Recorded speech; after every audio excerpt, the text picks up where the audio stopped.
বিজয় Kashyap Kashyap corporation নামের এক বিশাল কোম্পানির মালিক। উত্তরাধিকার সূত্রে এই বিশাল কোম্পানি তিনি পেয়েছিলেন। একজন প্রাপ্তবয়স্ক পুরুষের যা যা চাহিদা থাকে সেই সমস্ত সুখই তার কাছে ছিল, শুধুমাত্র একটা বাদে, তা হচ্ছে সন্তান সুখ। বিজয়ের স্ত্রী বন্দনা 8 মাস হলো প্রেগনেন্ট। কিছুদিনের মধ্যেই বিজয়ের ঘরে বাচ্চার কান্নার আওয়াজ আসতে চলেছিল। খবরটা আনন্দের হওয়া সত্ত্বেও বাড়ির সবাই খুব চিন্তায় পড়ে গিয়েছিল, কারণ এর আগে বন্দনা 2 বার প্রেগনেন্ট হয়েছিল। কিন্তু প্রত্যেকবার জন্ম নেওয়ার 7 দিন পরেই সন্তানদের মৃত্যু হয়। ব্যাপারটা বেশ চিন্তার ছিল, কিন্তু তার থেকেও বেশি চিন্তার ছিল যে বন্দনা ভাবত এই সব কিছু কোনো একটা অশুভ শক্তি ঘটাচ্ছে, যার নাম অবনী। এই শক্তিটা 7 দিন অন্তর আসে আর নবজাতক শিশুদের গলা টিপে মেরে ফেলে। বন্দনার এই কথাগুলোকে বিশ্বাস করা খুব মুশকিল ছিল। সবাই ভাবছিল বন্দনা মানসিকভাবে অসুস্থ। সে সব জায়গায় অবনীকেই দেখতে পাচ্ছিল। একদিন বিজয়কে দেখে সে বলে উঠল,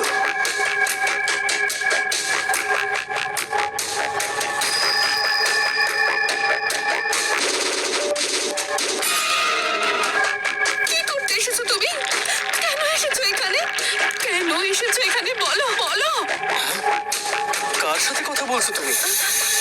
ওর সাথে, যে ঠিক তোমার পেছনে দাঁড়িয়ে আছে, অবনী। বিজয় পেছনে ঘুরে দেখল, কিন্তু সেখানে কেউ ছিল না।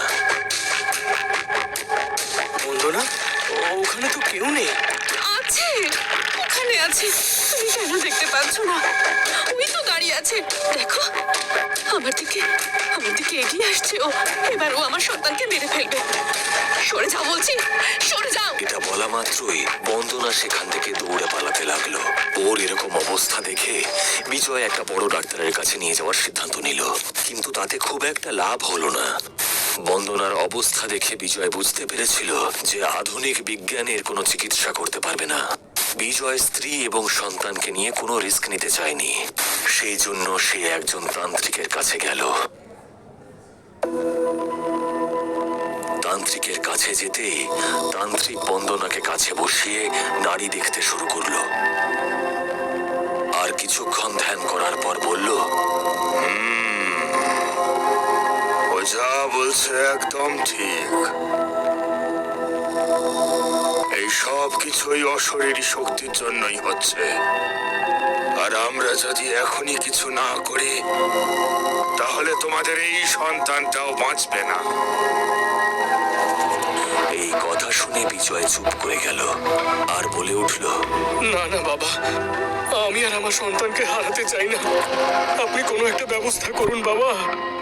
এই ব্যাপারটা এত সহজ নয় বাবা।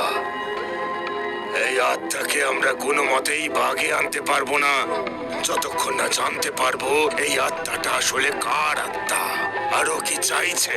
কিন্তু ততক্ষণ ওর হাত থেকে বাঁচবার জন্য একটা উপায় আছে।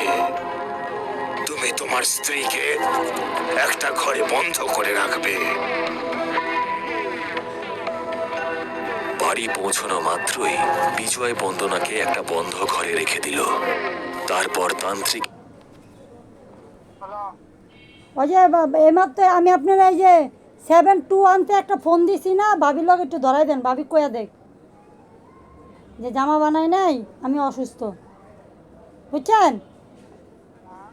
আরে আমি যে মাত্র আপনারা ফোন দিছি, ওই নাম্বারটায় ভাবির একটু ধরাই দেন। ভাবি একটু ফোন দিয়ে কোক যে ভাবি আমি অসুস্থ, আপনার জামাটা দিতে পারুন না, দেশের এসে নিয়েন। শেষে 721 দেখেন।